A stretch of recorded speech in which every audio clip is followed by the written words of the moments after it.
Hey guys, got a new gun here from my collection to share with you guys. This is a 9 millimeter bolt action pistol. It's obviously a prototype, one off of some sort. But yeah, again, just a neat little a pistol from my collection. Like I said, it's bolt action. A 9 millimeter has a little mag catch here. Um, Pretty neat little gun. A little about it. It takes Smith and Wesson M&P EZ mags. They're 8 round 9 millimeter mags. Takes those.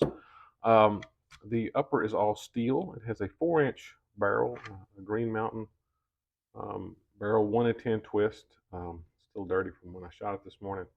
And the has just iron sights that are dovetailed in. Let you get a little better look at the sight picture. It's not the best, but not the worst. Um, yeah, fun little gun. A little more about it. Like I said, it has the magazine catch right here. There is an extractor right here on the bolt, kind of a hook style extractor, and there is an ejector post down there, and that's how it ejects. It's got a pretty good little trigger pull in it. It's pulled straight back. Not bad, not the best, but not the worst. Um, has a I haven't measured it. But it's not too bad. It has a neat little I guess trigger pad. It screws in on this side. Gives it nice little, like I said, pretty nice trigger pull on this. It goes straight back.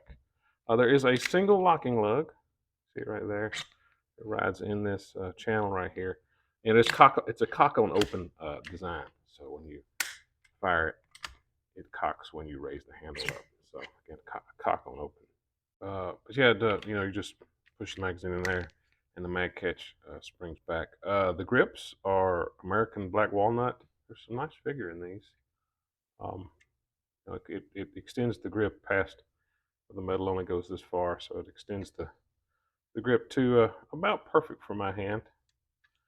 But yeah, I believe that's a tonal finish with some wax applied to it. Uh, but enough talk. Let's take it to the range, put a few rounds through it. You can see how it shoots. Let's do that real quick.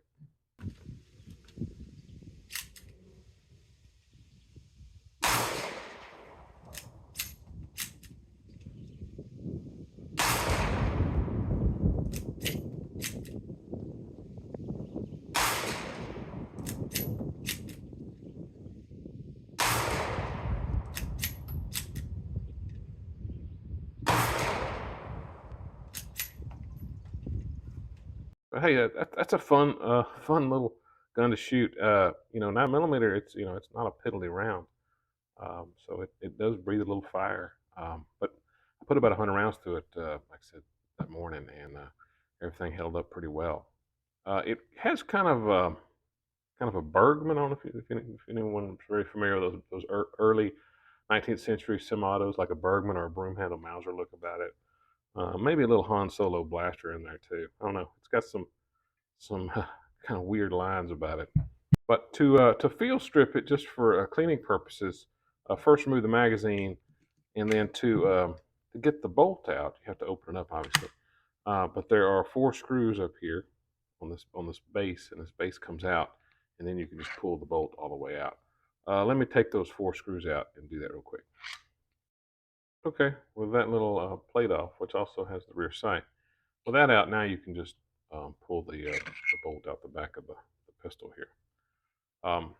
Since we got it here, you can see the feed ramps down in there in this upper steel portion. They're a little dirty because again, it's about shot a lot this morning, and you can see some of the trigger mechanism down there that lets the sear drop. You pull the trigger, but of course, I'm not going to take all this apart. You wouldn't do all that for just a field stripping. The bolt, kind of a, you've probably seen something similar with a cocking ramp right here to cock the striker. Again, like I said, one single gigantic locking lug. Matter of fact, this is all one piece of steel, and there's a I guess a threaded portion. That's how you get to the striker spring. But again, for field stripping, you don't have to take it down any further than this for cleaning. Again, there's the little hook style extractor right there, and a channel that the ejector runs in to eject the cartridge on out. To reassemble, need to make sure that it's in the cock position, or it won't go back in the gun. Hey guys, real quick, I do have some books available on Amazon for some of the guns from my collection. There should be a playlist on my channel called Books on Guns. There'll be a video for each one of these books. You can check it out. Again, these are available on Amazon if you're interested. Okay, back to it. I was going to say, if this really interests you, I will have a more detailed video over on my Rumble channel, Garage Guy 3006. You can go over there if you want to, if this really interests you and you want to see more. Just a couple other things about it. There's some set screws here. There's another one under here to keep the aluminum lower and the steel upper from coming apart. That would be bad. You wouldn't want that to happen. And these screws right here are just ready for access to the magazine well. You normally don't take those out. And the mag catch is a fairly simple design. Probably protrudes a little far. So yeah, I mean, just to clean it, it's good to go. Just make sure everything's nice and tight, and just put the bolt back in the receiver and attach these 4 little screws on this top plate right here, and it's put back together. Let me do that real quick.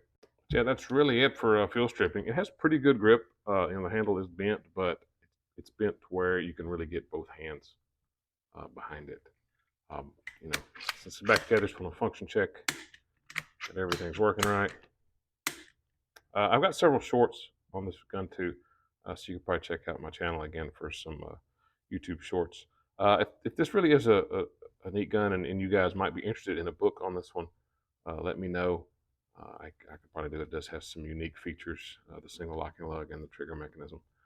But anyways, it's been a real fun gun to shoot in particular. So, and it's just a neat little weird piece from my collection.